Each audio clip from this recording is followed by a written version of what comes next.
Hi hello. അപ്പോൾ എല്ലാവർക്കും നമ്മുടെ പുതിയ വീട്ടിലേക്ക് സ്വാഗതം. അപ്പോൾ ഇന്നത്തെ നമ്മുടെ വീഡിയോ എന്ന് പറഞ്ഞാൽ നമ്മൾ തൻ്റെ ഉണക്കമുന്തിരി ഉണ്ടാക്കാൻ പോവുകയാണ് കേട്ടോ. അപ്പോൾ അതിനായിട്ട് നമ്മൾ മേടിച്ചേക്കുന്നത് തൻ്റെ 1 കിലോ പച്ചമുന്തിരിയാണ് കേട്ടോ. ഈ ഒരു മുന്തിരിയും കൊണ്ട് തന്നെയാണ് ഞാൻ നേരത്തെ ഉണ്ടാക്കിയിട്ടുള്ളത്. കറുത്ത മുന്തിരിയും കൊണ്ട് മേബി ഉണ്ടാക്കാമായിരിക്കും, എനിക്ക് അറിഞ്ഞുകൂടാ. എന്തായാലും ഇതും കൊണ്ടാണ് ഞാൻ ഉണ്ടാക്കിയേക്കുന്നത്. അപ്പോൾ ഈ ടൈമും ഇതും കൊണ്ട് തന്നെ ഉണ്ടാക്കാനാണ് തീരുമാനിച്ചേക്കുന്നത്. ഇത് കറക്റ്റ് 1 കിലോ ഉണ്ട്. 1 കിലോ പച്ചമുന്തിരിയും കൊണ്ട് നമുക്ക് എന്തോരം ഉണക്കമുന്തിരിങ്ങ ഉണ്ടാക്കാമെന്ന് അറിയണമല്ലോ. അപ്പോൾ അതിന് ഞാൻ തൻ്റെ കറക്റ്റായിട്ട് ഇത് ഞാൻ ഒന്നും എടുത്തിട്ടില്ല കേട്ടോ, 1 കിലോ മേടിച്ചതിൽ നിന്ന്. അപ്പം എന്തായാലും നമുക്കിതെങ്ങനെയാണ് ഉണ്ടാക്കുന്നതെന്ന് നോക്കാം.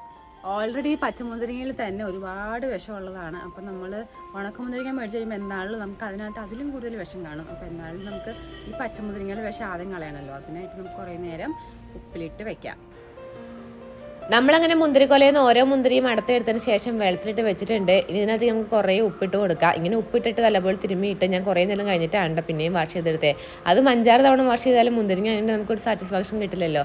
ഇനി നമുക്ക് നല്ലപോലെ ഒന്ന് ആവി കയറ്റി എടുക്കണം കേട്ടോ. അപ്പോൾ ഇതിൻ്റെ കളർ മാറുന്നവരെ ആവി കയറ്റണം. ഞാൻ തന്നെ ഇങ്ങനെ പദത്തിലാണ് വെച്ചേക്കുന്നത്. നിങ്ങൾക്ക് ഇതിന് പകരമായിട്ട് ഇഡ്ഡലി പാത്രത്തിൽ വെക്കാം കേട്ടോ. ഇഡ്ഡലി പാത്രത്തിൽ താഴെ വെള്ളം ഒഴിച്ചിട്ട് നമുക്ക് നല്ലപോലെ ആവി കയറ്റി എടുക്കാം. ജസ്റ്റ് ഒന്ന് കളർ മാറിയാൽ മതി, ഒരുപാട് വെന്തൊന്നും പോകരുത്. അപ്പോൾ അത് അടച്ചു വെച്ചിട്ട് ഞാൻ തന്നെ ഓണാക്കി കൊടുക്കുന്നുണ്ട്. അങ്ങനെ നമ്മുടെ മുന്തിരിങ്ങയുടെ കളർ മാറുന്നവരെ നമുക്ക് ആവി കയറ്റി എടുത്തിട്ട് ശേഷം താഴെ ഞാൻ ഈ 2 പാത്രത്തിലിട്ടാണ് കേട്ടോ ഇത് ട്രാൻസ്ഫർ ചെയ്ത് വെച്ചേക്കുന്നത്. നമുക്ക് നല്ലപോലെ വെയിൽ കൊള്ളിക്കണം.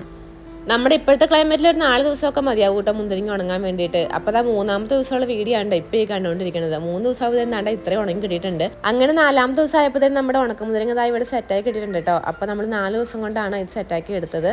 അപ്പോൾ നമ്മുടെ വെയിലൊക്കെ അനുസരിച്ചിരിക്കും കേട്ടോ. നമുക്കിപ്പോൾ നല്ല വെയിലായതുകൊണ്ട് 4 ദിവസം കൊണ്ട് നമ്മൾ ഫുൾ ഡേ നമ്മൾ വെയിൽ കൊള്ളിക്കിടില്ല കേട്ടോ. കാരണം നമ്മൾ വീട്ടിലുള്ള ടൈമിൽ മാത്രമാണ് ഇത് വെയിലത്ത് വെച്ചുകൊണ്ടിരുന്നത്. അപ്പോൾ അതാ ഇത്രയും കിട്ടിയിട്ടുണ്ട് കേട്ടോ. ഇത്രയും കിട്ടിയിട്ടുണ്ടെന്നല്ല, ഇത്രയും കിട്ടിയിട്ടുള്ളൂ വേണമെങ്കിൽ പറയാം കേട്ടോ. കാരണം നമ്മൾ 1 കിലോ മുന്തിരിങ്ങയാണല്ലോ മേടിച്ച് ഉണക്കി ഇത് ഉണങ്ങി കഴിഞ്ഞപ്പോൾ ഇത്രയേ ഉള്ളൂ. 1 കിലോ മുന്തിരിങ്ങയിൽ നമ്മളാകെ ഒരു 5-6 മുന്തിരിങ്ങ എന്നിട്ട് മാറ്റിയിട്ടുണ്ടായിരുന്നുള്ളൂ. കാരണം അതിന് ജസ്റ്റ് ചെറിയ കേടുകളൊക്കെ എനിക്ക് തോന്നിയുകൊണ്ട് ആ മുന്തിരിങ്ങകൾ മാത്രം ഞാൻ മാറ്റി കളഞ്ഞിട്ടുണ്ടായിരുന്നു.